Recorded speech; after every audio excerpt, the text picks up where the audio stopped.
Hello everyone! Ayan, kumusta po sa inyong lahat? So for today's video, ay tara at samahan niyo po ako magluto nitong ating isa na namang napakasarap na ulam. Walang iba kundi itong ating ginataang gulay na ugob. So tawag po dito sa Bicol is yung parang maliliit po na langka.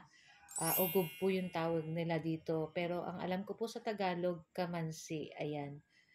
Tapos magpapaksiw din po tayo ng ating isdang bisugo. So ayun na nga, at dun sa ating isang kawali, ayan, magpapainit tayo at maglalagay tayo ng konting mantika at magigisa tayo nitong ating bawang at nitong ating sibuyas. Ayan, halu-haluin lang po natin iyan. So hindi po tayo gagamit ng pork. So tinapa lang po yung ilalagay natin dyan. So hinimay na po natin ng katulad ng ganyan. So tinanggal lang natin yung tinik at yung ulo nitong ating tinapa na galunggong. Ayan. Tapos, syempre, maglalagay na po tayo dyan ng pangalawang gata ng niyog.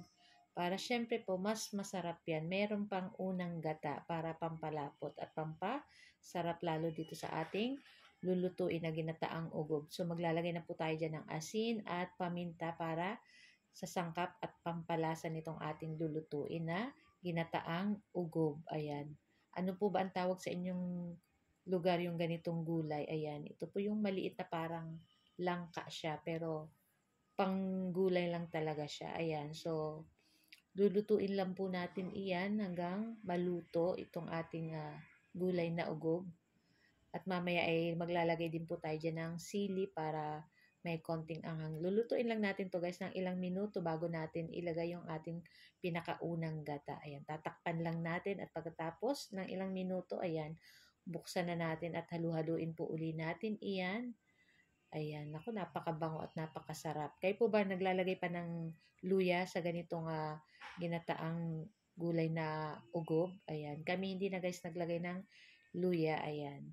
Tapos, syempre, after nyan, maglalagay na tayo nitong ating pinakaunang gata ng niyog. Ayan, para mas malapot at mas masarap po pag magata yung ating ganitong gulay. Ayan, so, nagmamantika po yan. Lalo na pag iniinit ng mga ilang beses na init, lalo po yung sumasarap. Tapos, partneran mo na rin ng pritong isda. Ay, nako, napakasarap niyan, guys.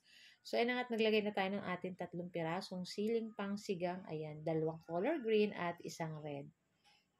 Ayan. Tapos, syempre, halu-haluin natin. At patayin na rin natin yung apoy. At ready na rin po iyan. Ayan. So, pwede na natin yan i-transfer sa ating plato. At ire-ready na rin natin dyan yung ating lulutuin na paksiw na isdang bisugo. Ayan. So, sinangkapan na natin yan. May luya, sibuyas, bawang, paminta, asin, syempre suka. May tubig din, guys, para may konting sabaw-sabaw. At nilagyan na rin natin yan ng siling pangsigang. Ayan, para pampabango at pampasarap pa din dito sa ating paksiw na isda. So guys, ito lang po ang aming video today. Sana po nag-enjoy kayo. Thank you for watching and see our next video. Ciao!